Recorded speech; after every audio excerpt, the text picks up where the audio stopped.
Hello everyone, my name is Andrew and welcome back to Frames of Space.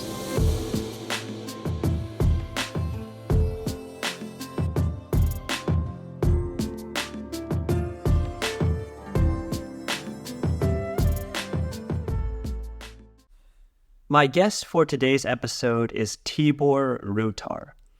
He is an assistant professor of sociology at the University of Maribor, and he writes this Substack called Political Economy, Stats, and Society.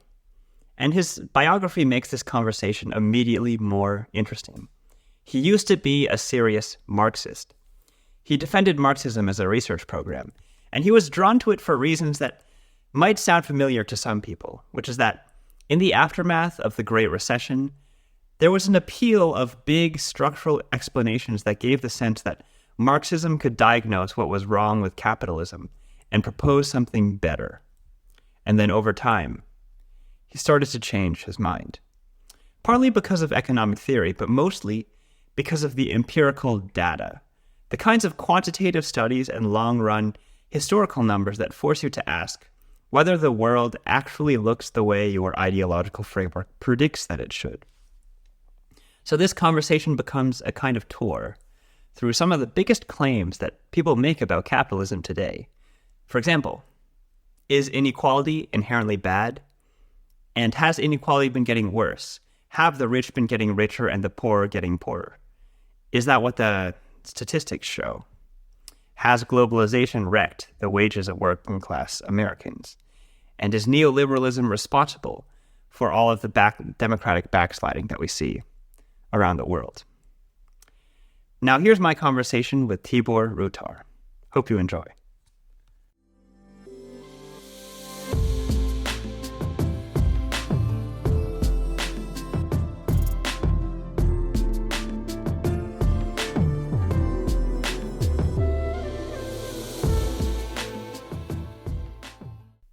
Tibor Rutar, thank you so much for taking the time to come onto this podcast. Thanks, Andrew. It's awesome to be here with you. Yeah. So let's begin by getting into the swing of things. You used to be a Marxist. Could you talk about your history as a Marxist and why you used to believe in Marxism? Sure. Okay, that was back like 10 or 15 years ago when I was a student still and during my PhD studies. I think everything started around 2012 after the Great Recession, which hit my home country of Slovenia especially hard. Here in Europe, it was much harder, I guess, than in the US. And in the wake of that crisis, and me being a young 20-something, a young student, I just got to meet a few people who sounded intellectual and smart and were inspiring to me in an ideological or even political sense of the word. And I found out that they were talking about Marx and Marxism, and it sounded a bit sexy and intriguing and daring, talking about communism in the 21st century and saying that Marxism can diagnose why crises in capitalism recur and why they're so damaging. And also Marxism can, through communism or socialism or democratic socialism, can offer some remedies for what is pestering us. And yeah, that sounded great.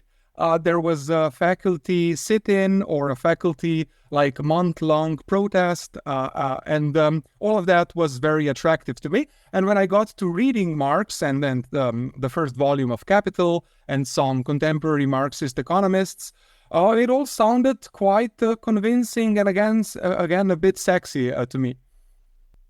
What made you switch from Marxism to neoliberalism, like you would characterize yourself as now? So yeah, I wouldn't characterize myself as a neoliberal, I guess, for many reasons. But my evolution or transition, I think, was quite a long one and a drawn out one. So I was a full-fledged, self-declared Marxist for, like, I would say 4 or 5 or 6 years, and I did my PhD, my dissertation in sociology was actually defending, in a theoretical kind of highfalutin way, defending Marxism as a research program. And over time, over these like 5 or 6 years, I just sort of slowly started moving away from first the political goals or ideals of Marxism. I stopped identifying as definitely a communist, And then slowly I recognized that basically when I call myself a democratic socialist, that's more or less a social democratic capitalist. What I wanted Europe or the United States or the whole world to look like was basically Scandinavia. And I guess Scandinavia is, I mean, I started thinking that this is not really socialism in any Marxist kind of way. So that was one reason.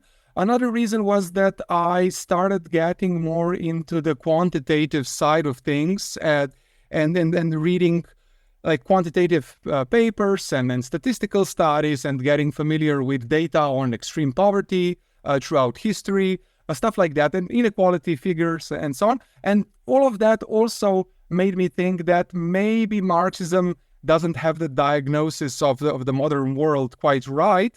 And then I was looking around for like alternatives, and I found that just mainstream sociology or institutional economics it gets the job done. So yeah, that was kind of how I dropped the ideological baggage or framing. And then reading various studies, I discovered that the Washington Consensus or neoliberalism, whatever we mean by those words exactly, a globalization, that all of those bogeymen from my Marxist past were either neutral with respect to social progress and social ills, or were actually beneficial in many ways for humanity and societies around the globe. So in that sense, I kind of not really embraced neoliberalism, but just recognized that it's not as bad as I once thought. Yeah, so maybe you now see that neoliberalism is not as bad as you once thought. And you used to be like a huge stan, like maybe you were like a Karl Marx stan way back in those days. So what do you think about Karl Marx these days? Do you think he was like completely wrong, or do you think that he was partially right, partially wrong? Like, is there anything that you still think that Karl Marx was correct or vindicated about? I don't think he was completely wrong. I think he was, how would I put it? He was wrong on many big things. Like he was wrong when he said that exploitation is endemic and pervasive under capitalism, that it's more or less can't be ameliorated over the long term. It can just be temporarily checked, but even then, the lives of workers are usually going to be bad. Inequalities are going to be constantly increasing, and in the end, everything is going to collapse under the weight of capitalism's own internal contradictions. So those are, I guess, some of the big things, and I think most of those are, or if not all of them, are wrong. But there are, like, the spirit of what Marx was saying in the 19th century in England, I think that was kind of vaguely on point. So yeah, inequality can be bad. Inequality did increase at first quite tremendously in the industrial era. Sometimes worker exploitation is also pretty bad. I think that unions and legislation and regulations, all of that helped a bit, but not just. This is just one part of it. The market mechanism, competition.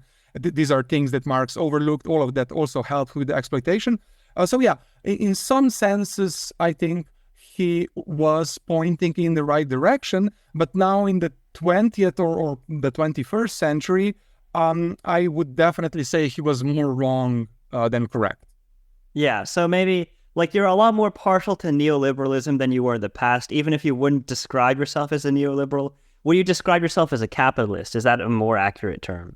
That's a good way of asking the question. I think I would describe myself as a capitalist. So I think when it comes to capitalism, you have these grand historical debates like the rivalry between capitalism and socialism as these big two systems. And I think that's behind us, or we're past that.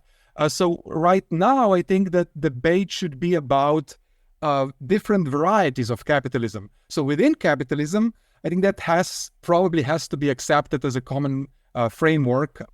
And within that, you can have quite rich discussions like, is neoliberal capitalism more beneficial and more desirable? Is social democratic capitalism more desirable?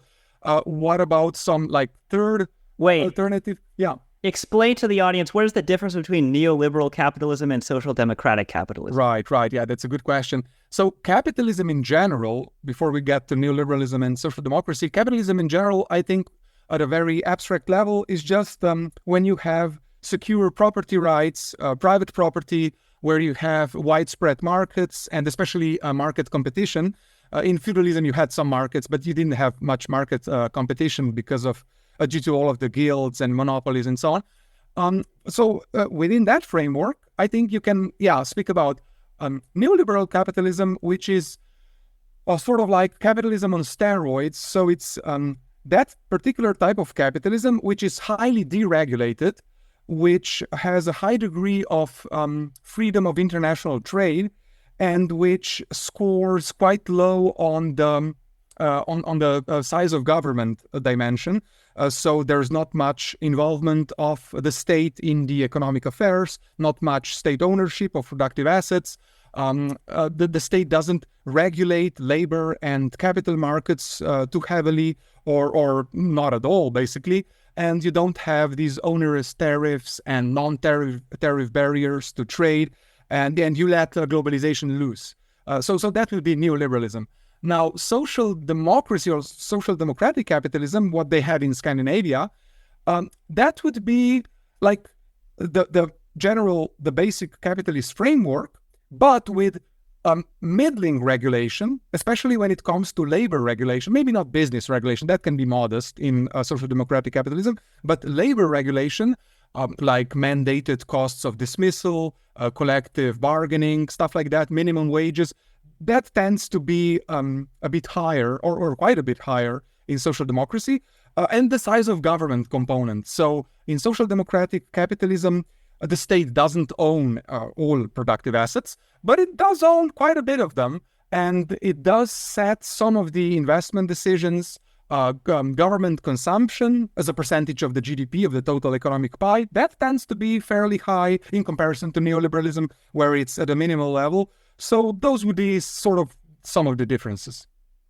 All right, I want to zero in on something because I think that neoliberal capitalism and social democratic capitalism, perhaps one main difference that observers would observe as the differences between the two systems is relative levels of inequality. Now, you're a former Marxist, and I'm sure that, like, my understanding is that a lot of Marxists see inequality as like this inherently evil ill. Like, do you think that inequality is inherently evil or even inherently bad? It's a hard question. I don't even quite know what I personally believe. So let's find out. But I would say that perhaps I'm a bit biased to the side which sees inequality itself as a potential bad, but definitely something that is bad when it causes social ills. So to the extent that inequality means that societies have more crime, lower trust, less democracy, and so on, I would say that inequality in that sense, indirectly, is definitely a bad thing. In itself, I guess it can be. So I'm not a moral realist. I guess I'm a moral emotivist. And in that sense, I don't know if there's a universal prescription of what's bad and what's good that would extend beyond me in any objective sense of the word. But I guess my emotional feelings are pulling me in the direction that, inequality, let's reduce it a bit if possible. So my home country of Slovenia is one of the most egalitarian places in the world as far as income inequality is concerned. It usually scores in the top first, in the first or second place, alongside Slovakia and places like that. And I guess that's really low inequality. I don't think that every society needs to be as egalitarian as we are. But Swedish levels of inequality, I think that's good. So United States should come down a bit. But there's definitely lots of people, Marxists, and then not just Marxists, who would say that inequality in itself, even if it doesn't lead to bad things, bad consequences, is normatively problematic. Now, when you ask those people, well, why is it normatively problematic? They usually say, well, it just is, right? So it's like a basic belief We all know that murder is bad. And so in a similar sense, inequality is taken to be bad. I don't quite get that. Sometimes I feel the pull, but I couldn't argue if you yourself were to say that you don't feel inequality is a bad thing. I don't know if I could convince you it is. That's what I'm trying to say. Okay. So maybe like a lot of those people, like those types of Marxists. So like you're someone who believes that inequality is probably bad for instrumental reasons, whereas like they would think that like even if those instrumental negative effects did not occur, inequality would still be bad for inherent reasons. You know, it's kind of the moth and Bailey fallacy. When you talk to them, usually they say, you know, inequality is very bad because just think of our democracy. We're going to turn into an oligarchy if rich people have so much money and there's this big gap between the rest of society and the elite. Then they can use that for bad reasons or bad consequences. They can disrupt democracy, or in the future they can just completely change the system. They can lower the lobby to lower taxation, and all of those things leads to bad outcomes. And then you point to them, well, okay, suppose that doesn't happen. Suppose we just have high inequality, but everything in society works pretty great. Democracy is protected and insulated and so on. They usually don't quite know what to say. They want to insist that no, inequality, of course, the word itself connotes bad things. So inequality is bad, even in that non-instrumentalist sense. But they struggle to point out why, I guess. Yeah. All right. Maybe so obviously inequality exists. Like it is I would say it's in a pretty inextricable facet of modern society. So one argument that I've heard, especially like this is from many mainstream economists advance this view, particularly more on the right, but basically there's this idea that there's an important trade-off between total inequality and say like total wealth generation in a country. Like their argument would be the reason why the US's GDP numbers are so impressive, the reason why its economic growth is so impressive, is causally related to the fact that it has much higher levels of inequality compared to many European countries, especially Nordic countries. Do you think that there is a trade-off between total inequality and like total wealth or total economic growth? You know what? I used to think so because it just seems theoretically very plausible. Like there's an incentive mechanism behind it all, I guess. You are incentivized.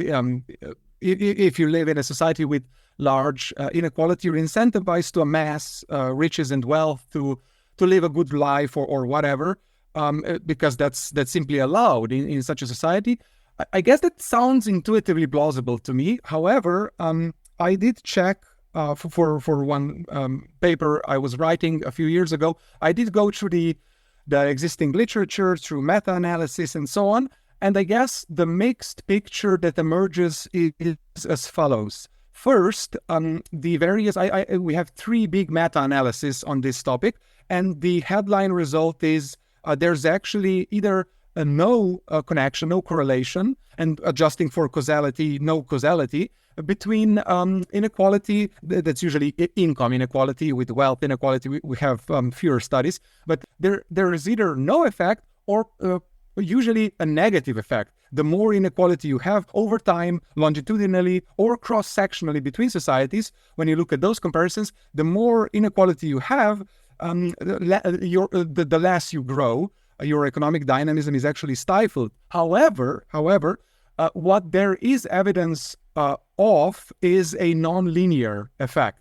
So those specifications or those studies, which specifically model the relationship in a non-linear way, like in that inverted U curve, where maybe at low levels of inequality, like in Slovenia, additional increases in inequality actually help society boost its economic growth. Then at middling levels of inequality, I guess Sweden or perhaps even United States, and further increases in inequality don't do anything or perhaps even slightly worsen your growth potential. And then at very high levels of inequality like South Africa, additional increases in inequality definitely negatively influence economic growth.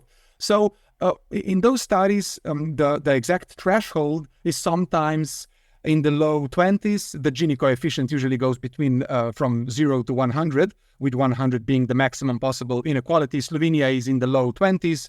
Sweden is roughly 30, and the United States is right around 40 or 45.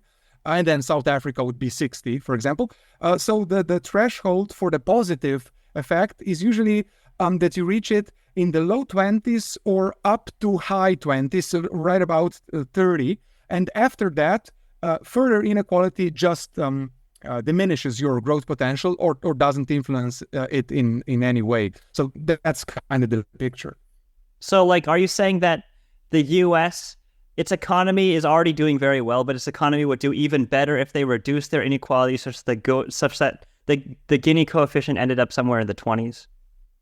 You know, I'd like to see more studies on this. I think there's lots of uncertainty, but just going off of the papers that I've read and I guess the seeming consensus in the literature, that might actually be the case, perhaps. The magnitudes are small, I think. All right, so we've been talking quite a little bit about inequality, and obviously inequality is a very intangible concept. It's a lot of abstraction. So maybe let's talk about this in terms that maybe the average listener would relate to more. So one popular idea about inequality has to do with the idea that over the past 10 years, the rich have been getting richer and the poor have been getting poorer. Do you think that statement is true? As we usually think about it and measure inequality, I don't think that's actually true. So there are lots of concepts of inequality, of economic inequality. You first have to differentiate between income and wealth inequality, so the differences between people within societies in terms of either how much they earn each month. That would be roughly income inequality. It's not just that, but roughly. And then wealth inequality has to do with the assets they own. So that's completely separate or quite separate from the pay or the wages that they get. And we measure those kinds of inequalities within societies through either the Gini coefficient, which, like I said, goes from 0 to 100. To 0 would mean that everybody in a hypothetical society would earn the same amount. 100 would be that just one person earns all the money, all the wages in that society, and nobody else has any money. And obviously, those are extremes that are never reached in reality. But there are other ways, like you have social shares. So you can look at the top 1% of wage earners or income earners, or you can look at the top 1% of wealth holders, or you can look at the top 0.1%, and so on and so on. How much they own as a share of total societal income and wealth. And all of those measures, more or less, either in developed, across developed societies over the past 10 or 20 years, or measured across the world in every society that we have data on, all of those measures are virtually stagnant, or even some of them show slight declines in income, especially income inequality. Wealth inequality is a bit more mixed. So I'd say that on those standard measures, I know what the response is going to be from critics, but on those standard measures, no, it's not true that the wealth have, the rich have been getting richer and the poor have just stayed where they are or even gotten poorer. That's not true. All right, you said you know what the response from critics will be. Maybe you can spell it out for me. Right. So the response usually is that forget about these standard measures that we were banging on about all these years and that were perfectly good just 10 years ago. Actually, what you have to look at is not the Gini coefficient. It's not the top 1% share of social wealth or social income. It's not the top 0.1%. It's actually the top 0.00001% or something like that. And there is, I guess, some truth to that. You can have that data on those measures, those very specific ultra narrow slices of the elite, and some of those have been climbing even as standard measures that everybody uses have been stagnant. So there is something to that response, but I think again a bit of a goalpost moving is happening here. All right. So I think I finally got you fired up to respond to some of your critics. Maybe let's do that a little bit more. In your opinion, what are some of the deepest misconceptions that you've heard about economics recently?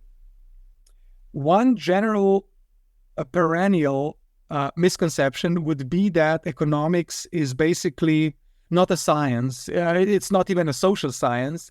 It's not even a flawed social science, but that it is just a pure ideological project of apologia for the status quo and for capitalism, that it's basically a project devised by the elites, the ruling political elites or the ruling academic elites, whatever, and that economists are wittingly or unwittingly in bed with capital C, with big business, and that they're not interested in finding out the truth. They're not interested in running data analysis. They just want to help politicians and rulers dominate the world through dazzling the masses and misguiding them as to what the truth is about economics and exploitation and inequality, just covering up all of those ostensible crimes that are generated by capitalism. But perhaps that's a very using Joseph Heath's distinction between lowbrow and highbrow misinformation. That's just lowbrow misinformation. Yeah, like he would frame it as this is like a form of populism that preys on people's intuition. That's absolutely true, and I guess that unfortunately works for many people. They do have those intuitions, and when you have some credentialed or non-credentialed seeming intellectuals saying all of that and packaging it in a more sophisticated verbiage, then that's more convincing. But that's not really the interesting critique, the interesting wrong critique that I would like to talk about. I guess the more interesting wrong critiques of economics are something along the lines of that economics knows nothing about culture, that it paints human beings as atomized, completely rational individuals, which are good for putting on spreadsheets and doing mathematical calculations on. But in reality, these Homo economicus agents don't really exist, and so economists are just completely oblivious. They don't know that we have social norms and that people are under the influence of whether they live in a cultural context of an individualist society or a collectivist society or what have you. So that would be one. And then another one would probably be, again, this is slightly more sophisticated. There can be some truth, some kernel of truths to these critiques, but still I think in general, they're misguided. That would be the idea that globalization or neoliberalism has ravaged societies, has plunged us into permanent crises, has caused American workers to not see wage gains in over a decade or 2 decades or 3 decades or what have you, has caused all of these deaths of despair, and has just completely collapsed communities in certain parts of the developed world, for example, boosted inequalities to exorbitant levels. So again, I think these are wrong. There are inklings of truth in them, but I think on net they are very misguided. Yeah. So the idea that neoliberalism has ravaged society and has played a role in the decline of real wages among working class men in America, for example. I think we would both agree that there has been a decline in real wages among working class men in America, right? Yeah, so here I guess it gets a bit complicated. I think what you said is directionally correct. If we unpack it a bit, I think it would be completely correct.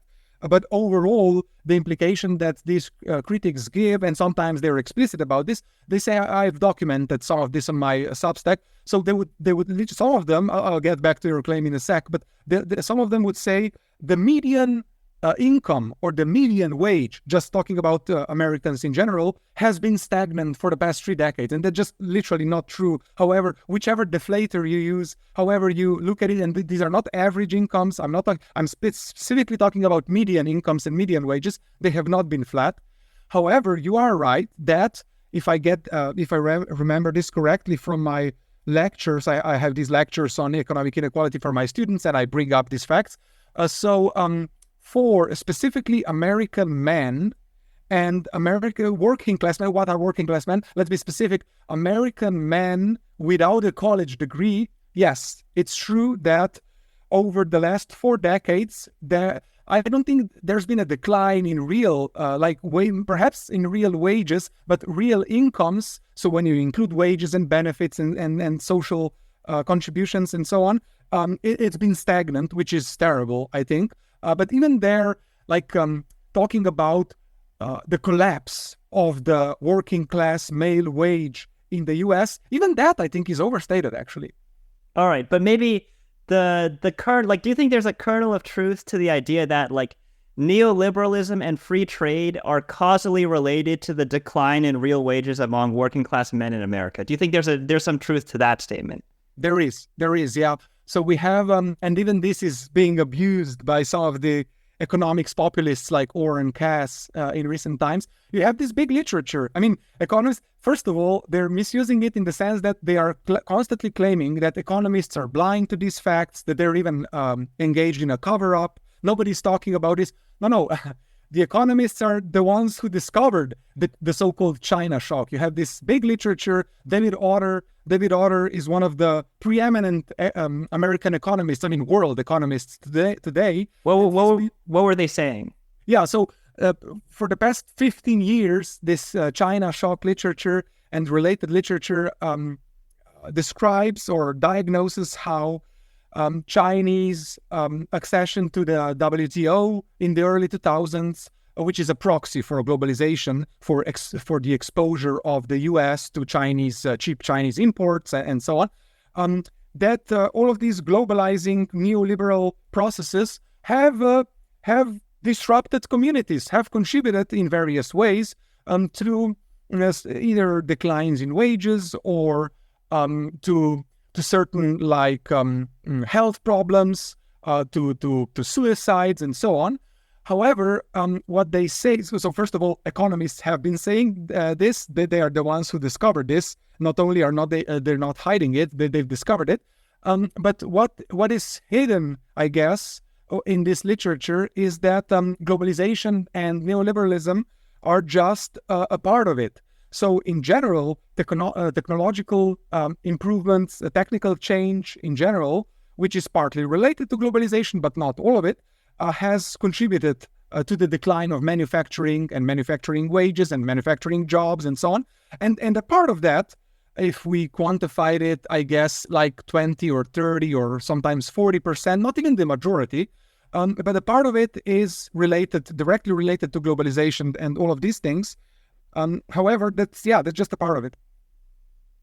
So to quote one of my previous guests, Habib Fani, every single status quo has winners and losers. So maybe the thing that economists are sort of acknowledging, but should acknowledge to a greater extent, would be the idea that globalization, free trade, neoliberalism, these have caused working class American men to lose real wages. So they are failing to be more overt about the fact that globalization is not as positive sum as they sometimes advertise it to be.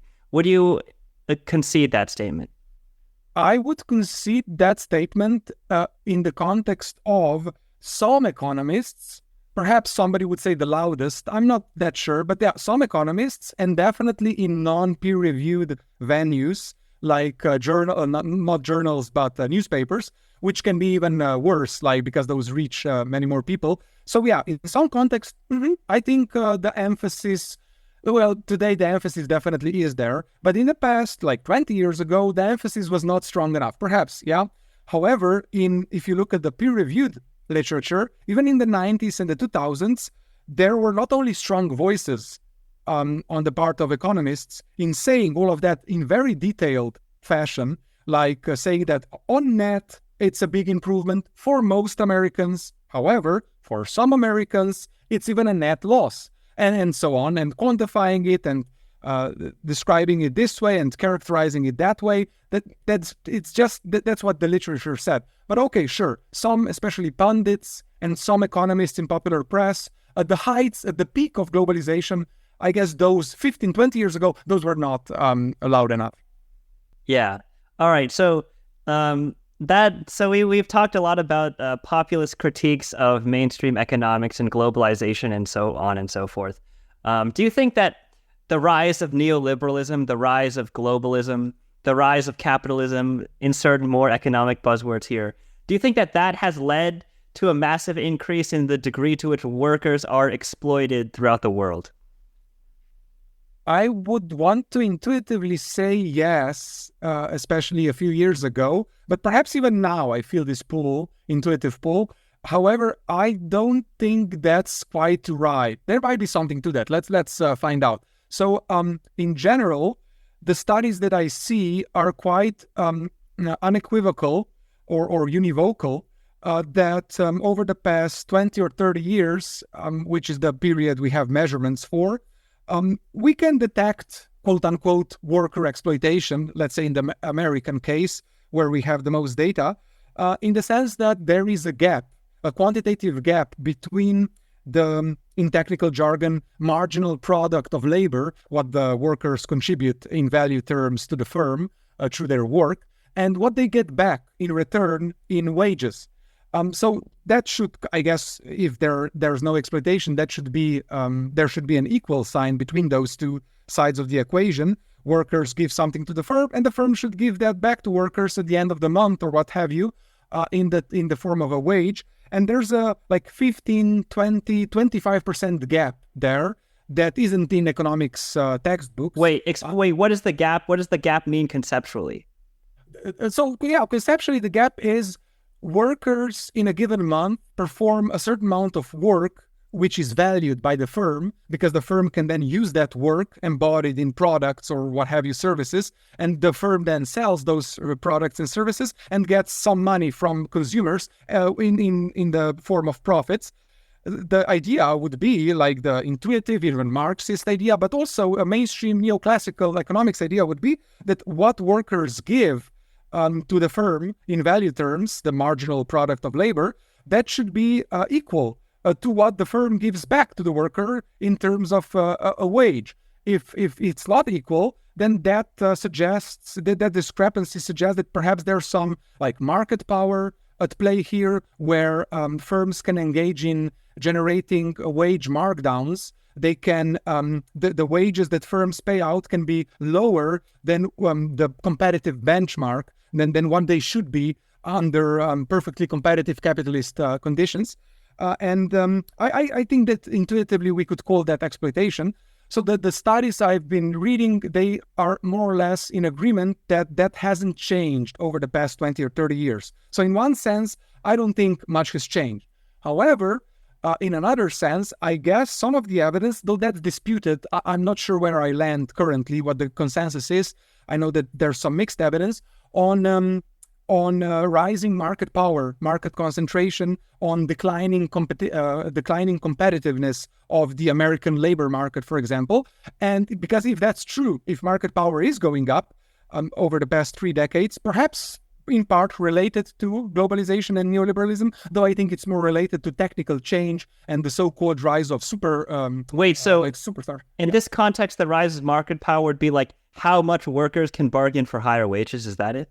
Something like that. So in this context, rising market power would be what's the asymmetry between workers and firms, in the sense that perhaps firms can compete, can easily hire workers. However, workers don't have good outside options, perhaps because of oligopsony or monopsony. So those are like oligopoly or monopoly. Yeah. And that is what, yeah.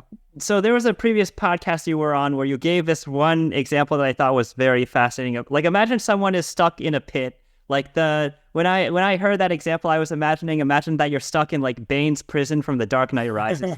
And then like all of a sudden someone throws you a rope and says, I will rescue you as long as like 50% of your wages are mine for the rest of your life. Give the audience more of that example and how that ties into like all the technical stuff that we've been talking about. Right. So the general philosophical take on what exploitation even means as a word is something like the following, to give an abstract definition before coming to the example and then connecting it to market power and workers and capitalism. So the general description would be, if you unjustly, and of course unjustly is doing a lot of the work here, if you unjustly instrumentalize somebody's vulnerability to your advantage, then that's exploitation. And the example would be, like you said, if somebody by accident, by no intention of their own or whatever, ends up at the bottom of the pit and struggles to get out, and somebody just walks by and can easily help the victim at the bottom of the pit by lowering a rope or something like that and pulling them out, but then stipulates, like you say, the person stipulates that they'll only do it if you, and then they demand some onerous conditions, like paying out half of your wages for the rest of your life to the would-be benefactor or savior. That seems to be beneficial because the person is saved, that they don't starve in the bottom of the pit.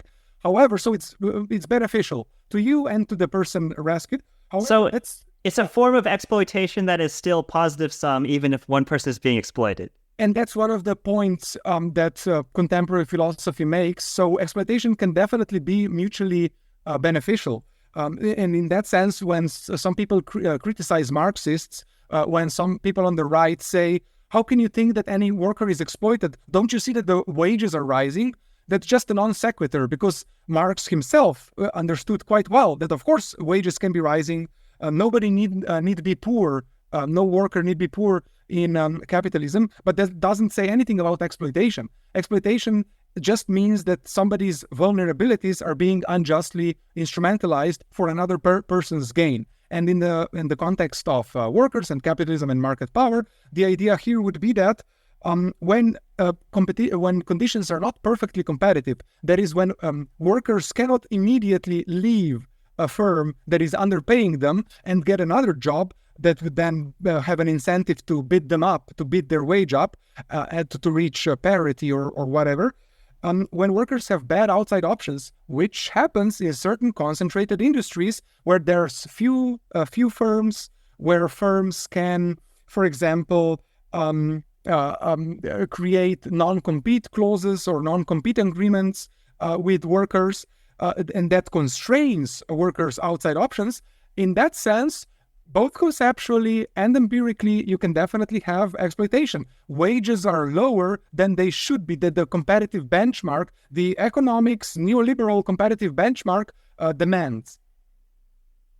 Okay, so maybe the one potentially normative opinion you hold is twofold. So one is that the rise of neoliberalism and globalization, and insert buzzwords here, the rise of that has led to a massive surge in exploitation. That would be the first statement. And the second statement is that exploitation has been a net good for the world because exploitation tends to be a positive sum affair. Would you agree with those two normative claims?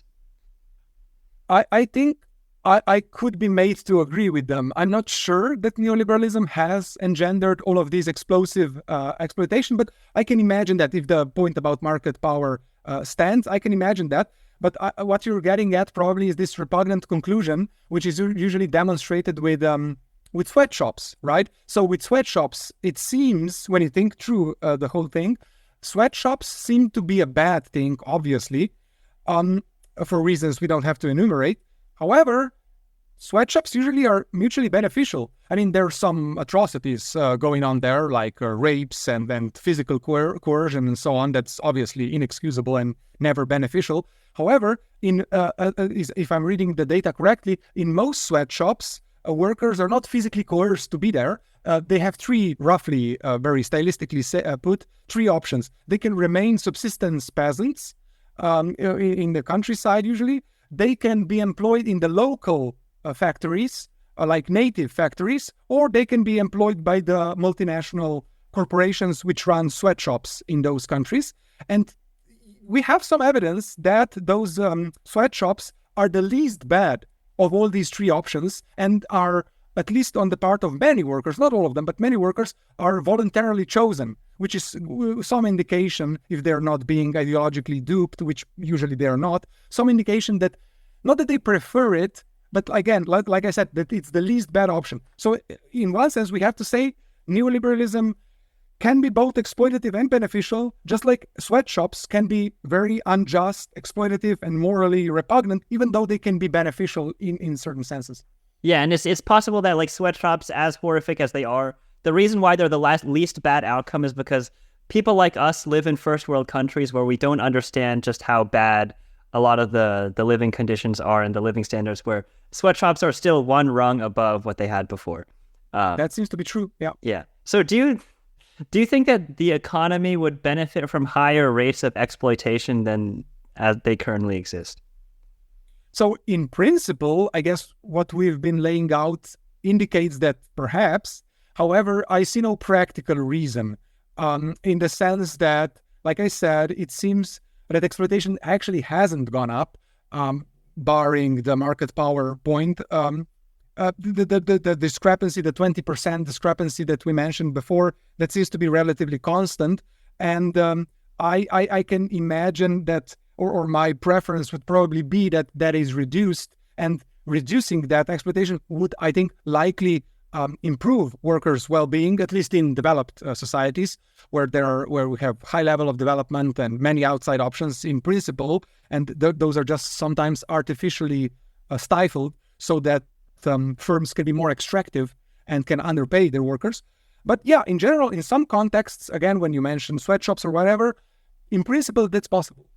Yeah. So like, how about this? There's two types of ways to measure exploitation. One is like the percentage by which the median worker is being exploited, and the second would be like the sheer number of people that are being exploited. So what would you think? Right now in the world, a certain number of people are being exploited, and like the median worker is being exploited by like some random percentage. So what would you think of a world where the percentage of exploitation of the average worker stayed the same, but the number of people who are being exploited increased? Do you think that would be a better or a worse world than the one that we currently live in? I'd have to think that's true. I'm inclined to say that in a world where we can reduce the worst forms of poverty, where we can increase or reduce human mortality, increase life expectancy, perhaps even increase life satisfaction and things like that. But for some reason, we have to describe such a world as being more exploitative in some technical terms. I'm all for that world. I think it'd be better. Now, your particular example, I'd have to think that through. I can just say it off the top of my head, yeah. Yeah. But maybe do you think there's some kind of difference between like the way that Marxists are inclined to see interpersonal transactions and the way that capitalists like you are inherently tend to view interpersonal transactions? Do you think that like people who align more with Marxism or even just any kind of populism, do you think they have more of an inclination to view interpersonal transactions as like zero sum rather than positive sum? Yeah, I think so. I think this is one point. Yeah, definitely. Just not being familiar with intuitively, experientially, or also intellectually with what the difference is between zero sum and positive sum, and how there are so many opportunities, especially in the modern world. It wasn't so back then. Like in Marxist time, it started changing, but hundreds of years ago, the world was zero sum mostly. But nowadays, yeah, the world is mostly, especially the developed world, is mostly positive sum. And if you're, for some reasons, and the reasons can be various, not seeing or understanding or feeling that or recognizing that, I think Marxism is very attractive to you. That's one thing. Then another would simply be that I myself, I think, fell into Marxism, and I think that this goes for most people, especially young people, not because of any technical point about exploitation, not because, of course, yeah, wages are okay, poverty is down, life expectancy is up, but, in some technical, no. So I wasn't familiar with the numbers. I didn't know how life was 50 years ago, let alone 200 years ago. I didn't know that during globalization and the rise of neoliberalism, extreme poverty has fallen to the greatest extent in the history, probably, or at least the history of the past 100 years. I simply thought that, yes, my pampered self here in Europe, in a well-off family, I'm doing well, my life is nice, but I looked around and thought to myself, many people must be suffering in all of these ways that we can actually measure. I just didn't think to look at what we've measured and realize that there's many, of course, social ills in the world, including the developed and developing world, but so much has gotten better. If I had 15 years ago first encountered all of these figures about extreme poverty and then the life expectancy and so on, happiness and life satisfaction, I don't think I would have fallen into Marxism. And I'm not saying like every Marxist is duped or stupid or something like that. However, it definitely was the case in my example, and I know of many other examples. And I see this in my students. In my students who are some of them Marxist or Marxist adjacent, which I totally respect, and I think that's actually good. However, when we go through the numbers or figures, some of them would want to deny them, which makes me think that their Marxism is threatened by those numbers, not any technical points. And those who accept those numbers after some prodding, those figures, most of them over time stop being as radical. Yeah. Okay, how about this? Maybe I'm going to bring up another Marxist adjacent point. So what do you think of the idea that neoliberalism or capitalism, like to what extent do you think that's responsible for the rise of authoritarianism and democratic backsliding that we've been seeing around the world? That's such a good question. Yeah, I have some fairly simple research on that topic. A few years ago, I published a study, and just this last year, me and one of my PhD students also did another panel study measuring both how globalization and neoliberalism or economic freedom are related to the democratic recession, democratic backsliding, authoritarianism, and so on. There's just a lack of studies on these topics, interestingly enough. However, I've seen a few others by Alex Tabarrok and Vincent Geloso, and all of us come to more or less the same conclusion, and that is that it seems like when it comes to globalization and economic freedom on the one hand, and democracy or democratic backsliding on the other hand, there's a positive relationship between economic freedom and globalization and democracy, which means that those phenomena probably haven't contributed to the undermining or the breakdown of democracy that we otherwise see in the world. Or in some specifications, there's simply no relationship, no statistically significant relationship, which sort of surprised me, I guess. However, what I want to say is that it doesn't seem like globalization or neoliberalism have undermined democracy. Now, there might be some other way of measuring it, which I haven't yet encountered. But so far, the evidence is at least mixed, if not positive. Do you think it is very easy for Marxists and to a lesser extent some kinds of socialists, do you think it is very easy for them to see capitalism as a scapegoat for the type of democratic backsliding that we've been seeing around the world? Absolutely. First, it just seems intuitive. I would think that like increasing deregulation or reducing the size of government or unleashing globalization, it just seems it's going to wreak havoc, or at least that it's going to elicit a backlash, perhaps for wrong reasons. But I think that theoretically, the idea makes sense. Now, specifically with Marxists and socialists, of course, it's a good opportunity to use an event that we all agree on, that is, democracy is backsliding, has been backsliding over the past 15 years. And most of us, non-Marxists included, of course, liberals, bemoan that fact, are upset about that fact. And so when Marxists can come and point to their bugbear, like their go-to reason to be critical of the world, that is capitalism, globalization, and so on, and say that's the reason why all of us are suffering and are afraid what's happening to our political landscape, that has some power, rhetorical and motivational, emotional power behind it. Yeah. Yeah. So imagine that one of those people is listening to this podcast right now. Like they would see like, oh, part of the reason why we get the rise of authoritarianism in, say, America is because Obama bailed out the big banks in the 2008 recession. And like we failed to control, we failed to correct for all the negative effects that globalization has had or free trade has had. What would you say to those people? Yeah, so I have discussions with some of my best friends are Marxists, and I'm not even kidding. And then they're very cool about it, though we often disagree.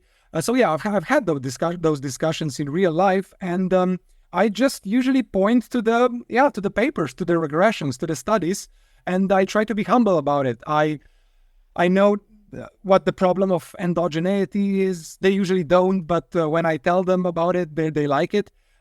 So I explain that what we've been discussing so far from these studies are correlations. I can say that globalization and neoliberalism are positively associated with democratic integrity, or at least that there's no negative association. And when I say that, this doesn't mean that we can say that globalization helped democracy, or that we can rule out that the globalization hasn't disrupted democracy. They're very happy to hear that. But yeah, I usually just point out what the data show, and some take that or take that under advisement. Most say that we don't have good enough data, that the measurements are wrong, that data are just one piece of the puzzle, but that theoretical considerations are more important. There I just disagree. So things like that. All right, maybe some final question for maybe a little bit of hope for people who might bemoan the nature of democratic backsliding. You wrote a piece where you were very positive towards Francis Fukuyama's end of history thesis, where you said, quote, "While some autocracies achieve spectacular short-term growth, they also experience catastrophic economic collapses at rates democracies simply never match. The variance in economic performance is dramatically higher under autocratic rule," end quote. So maybe to provide a little bit of hope for our listeners, could you talk a little bit about the ways in which democratic capitalist countries tend to be far more economically resilient than anti-democratic or autocratic or authoritarian countries? There's, of course, again, the question of causality. Are these just descriptive facts? Is it just usually the case that democracies do better economically than autocracies for non-political reasons, for reasons not having anything to do with them being democracies and the other regimes being authoritarian? It's hard to say. We have lots of correlational data, and even there's some mixed evidence, actually. I think you saw that in the piece. So we have these two big meta-analysis. The first one from 10 years ago actually showed that there's no connection between being a democracy and growing faster or being more resilient, economically speaking. But then there's another more recent meta-analysis, which includes far more studies, which shows a small to moderate positive effect, which means that democracy perhaps causes more economic growth and is more economically resilient for democratic reasons. So there's that. Now, the thing you quoted or you read out, that's from another paper, which again doesn't establish causality, but that just points out the fact that democracies, for all their ills, usually don't really experiment in either very beneficial or very catastrophic ways. Usually democracies are just like middle of the road, just keeping the peace, trying to get by year over year, not trying to upset the voters too much and trying to stay in power. However, that turns out to be a good thing because in developed democracies, usually economic institutions are resilient enough to do all the heavy lifting. You just have to, I wouldn't want to say leave politics aside, but not play around too much with politics. Now, in authoritarian regimes, they have the discretionary power, the leaders do, to play around. And sometimes we get amazing experiments, social experiments like in China, when you see these great achievements that democracies perhaps aren't even able to pull off because they can't mobilize resources and millions of people overnight without all the bureaucratic checks and the courts and the rule of law and so on. However, authoritarian regimes usually are not like China, and even China itself. Usually when it does experiments, they turn out badly. And that is the thing you were reading out aloud. That's the result that usually happens. You get these catastrophic collapses in GDP and economic activity that just don't happen in democracies. Democracies also virtually never experience famine. Amartya Sen pointed out this in the 90s, but there are many studies after that. While again, authoritarians play around and sometimes experiment with famines, which obviously means an extreme economic collapse. So democracies, definitely, Fukuyama was onto something with liberal capitalist democracies, yeah. Tibor Rutar, thank you so much for taking the time to come onto this podcast. Thanks, Andrew. This was very, very nice. Thank you for listening. If you enjoyed this episode and would like to hear more, make sure to follow this podcast on Spotify, Apple Podcasts, or anywhere else that you get your podcasts from. Until next time, goodbye.